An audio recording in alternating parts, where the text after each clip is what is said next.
And what's up, everybody? Welcome back to the channel. It is your boy Cheap Ludes, and I'm back with another video. So I do these every couple weeks, so I figured I'd bring it back. Today we're going to be talking about the best cards that you can buy for under 100k in NBA 2K21 My Team. So one parameter, and that's about it. All cards must be under 100k, but if they are below 50k, they will appear over on the best cards that you can buy for 50k list, which I will be dropping later tonight as well, so go check that out. So, we'll get some honorable mentions out of the way right now. Ja Morant. Ja Morant is an honorable mention because I've been seeing him go from anywhere from 100k on the dot to about 120, so it's kind of hard. He fluctuates all over the place wildly, basically. So, I can't say he's, a card that you can buy for 100k or less because that's not the case. That being said, I can definitely see him dropping below 100k at some point. So, if you're a big Ja Morant fan, keep an eye out.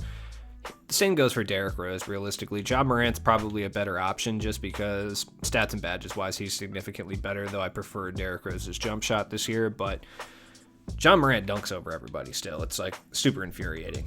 Next up, we got another honorable mention. And the reason he's honorable mention is because majority of the people playing this game have gotten this card for free. And that would be Luka Doncic. Though if you didn't, it's not a big deal. You can get them for around 80k, and you can even go and get the hero version. And in some cases, finding the hero version with additional badges applied and shoes and stuff like that for under 100k. Now, I have talked about it before, and I definitely do think Luka Doncic has been nerfed at some point by 2k. It really only makes sense that they would nerf cards this year with badge additions coming back, just to make sure that you still go out and buy the new cards and stuff. Like, from a business perspective, it makes sense for them to slightly tweak and nerf cards just a little bit. But that being said, this card is still usable and still incredibly good, so that's why he's on the list. But he'd be higher up if he wasn't a free card that you could get. Final one is another card that, just like Ja Morant, I've been seeing kind of fluctuate as far as like how much he's going for or not, and that's Gary Payton. I've seen some Gary Paytons go for right above 100k, like 105.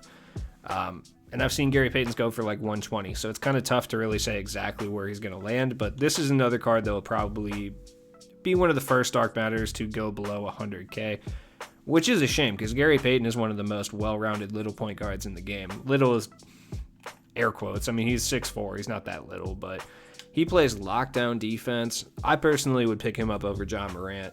Ja Morant's better offensively, but Gary Payton is a monster defensively, and I think he's more well-balanced than Ja. But that's just me. Those are the honorable mentions. Let me know what you think down in the comments if there's anyone else I missed out there. All right, number 10. And that is a card that I'm not a huge personal fan of, but Paul George. Paul George is a beast. Like, I'm not a big fan of Paul George base. Like, I don't mind it, and I'll use it, and it's pretty okay.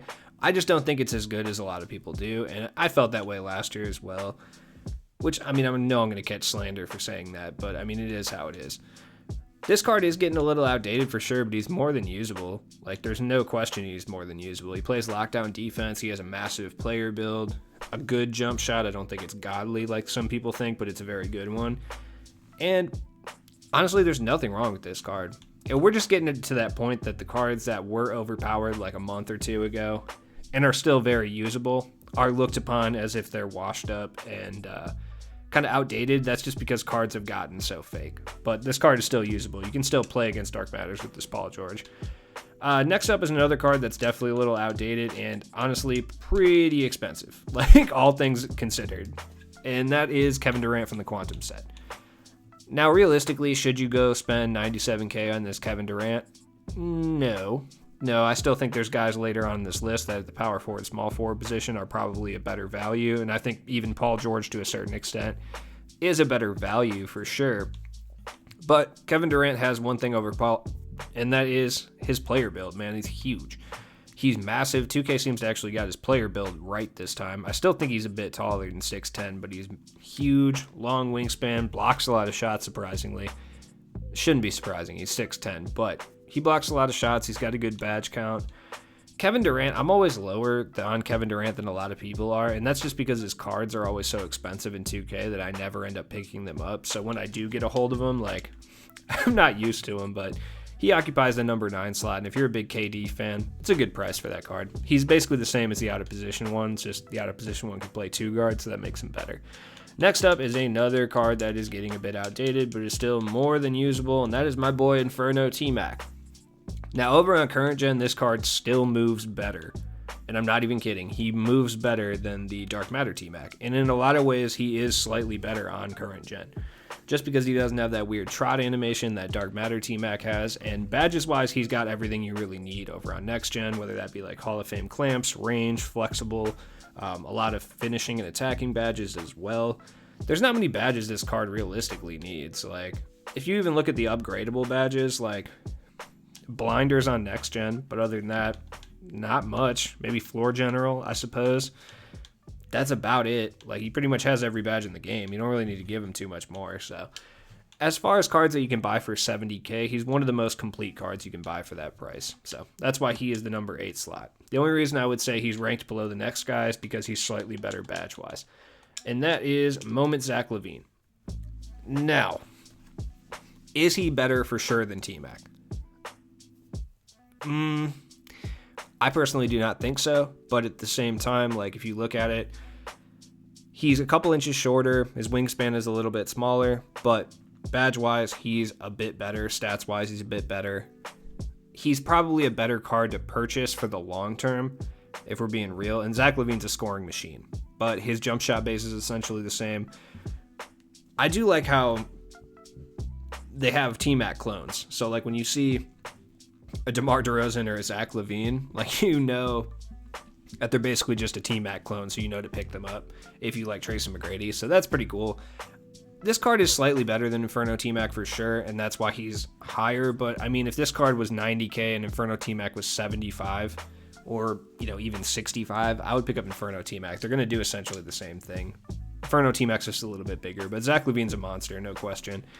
Next up is one of my personal favorite cards, in 2K period. I mean, I always like this dude, but Rudy Gay. Wait, I'm sorry, is Rudy Gay not? Okay, yeah, I was about to say. Yeah, this card is a beast. Straight up, he has an elite player build. He's like thick and stocky too. He has like a Larry Cannon style player build. Silky smooth jump shot. I think Rudy Gay base was one of the best jump shots we've gotten all year, especially on current gen. On current gen, it feels so nice. I haven't really tried it out too much on next gen. I played a couple games with him. He still feels nice as well, but that jump shot is silky smooth. He dunks over everyone. The only issue I have with this card is he seems to lose the ball a lot. That's basically it. If you're looking for a power forward, small forward for under 100k and you need someone elite that's going to do a little bit of everything and be a big body down there, Rudy is the man for you. So next up, we got a point guard in our number 5 slot, and you could rank this guy higher, realistically. The only reason I have him a bit lower is because I know a lot of people do not like this card, and I know a lot of people have issues with it. Oh, it looks like he has gone below 50k. That's crazy. I haven't seen him. I'm going to keep him on the list because Penny's that good. I'm going to break my own rule here. I don't even care. Penny Hardaway is an absolute monster.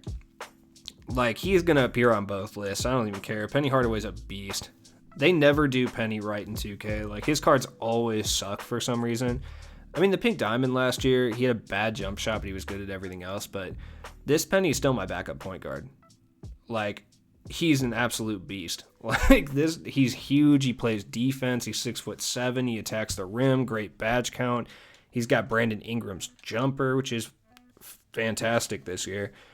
Penny Hardaway is going to appear on both lists, so spoiler alert, like, he's a beast. He's so good, man. Next up, we got a card who, if not for the event this week, probably wouldn't be a buy now, but Chris Bosh. I know Chris Bosh has gotten no love since he came out.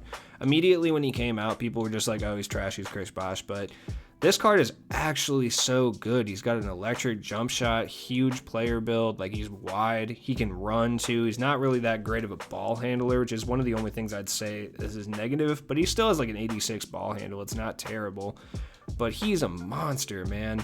He blocks shots too, he rebounds. Interior defense is solid too. He's not that fast with a 90 speed, so that's kind of the one thing you're going to get with him, is he's not incredibly fast, but him being that big, he moves pretty well. Chris Bosh, if you're looking for a interior big man that you can buy for under 100k, that's really gonna like help your team out both defensively and offensively, like, Chris Bosh is up there, and he's he has some really great rebounding animations. It's weird how well he rebounds. It's just surprising. Next up is an absolute fan favorite, not from the fan favorite sets, but I mean, I can't do this list without talking about Bol Bol. I mean, he's Bol Bol. I don't really need to tell you guys anything about this card. Like, he's 7 feet tall and can curry slide around and speed boost. He's super annoying. He's like the cheesiest card to ever exist. The one thing I will say about him, though, and if you're somebody who's used him a lot, especially, honestly, it happens on both gens. If you used him a lot, you'll know that he does not rebound the ball very well. It's strange. But you can find a lot of Bol Bols right now for under 100K with additional badges. Which, like, at this point, why are you even putting badges on this Bol Bol before putting them up? Like this one has 36 Hoff badges for the median price. Like, why? What is the point at this point? Why even put them up? There's literally no point at all, man. But, you know, he is goated for a reason, so he's in the number 3 slot. Number 2 is a card that, look, you're probably going to sit here and be like, he's not better than Bol Bol, but I don't know. I personally think he might be. And that's Jonathan Isaac. Jonathan Isaac is crazy good.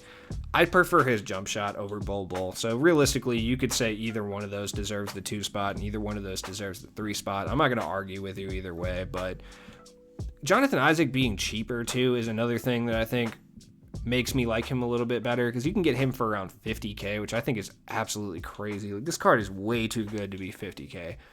He's massive too. Like, he's not even that much undersized. He's 6'11" with a huge wingspan, 95 3-pointer, 95 driving dunk, 86 ball handle. The perimeter defense and the interior defense aren't great, but they're not terrible. Like, they're upper 90s. The 84 offensive rebound and 84 defensive rebound are troubling for sure. 92 speed sounds slow, but he moves, man. He moves. 97 lateral quickness too. And don't let his block rating fool you. Like, 94 sounds bad. That doesn't sound bad, but like, looking at Blake Griffin, like 95, you think Blake Griffin would be a better blocker than Jonathan Isaac, and that is not the case at all. Jonathan Isaac smacks the ball, and also he has those block animations where he just tip blocks it, so he's able to retain possession really easily, where a lot of the bigger guys don't have that. Like, they smack the ball out of bounds. Even Bol Bol is kind of annoying sometimes, but he has tip blocks as well, so that's kind of important. I wish they would drop defensive sigs at some point so I could like see these things that I'm talking about. And number 1. Now look, you could say any of these top 3 guys are number 1, but honestly, I believe this guy is number 1 because I truly believe he's one of the best point guards in the game. There's no question that he is, and I don't think he should be this cheap. Lonzo Ball.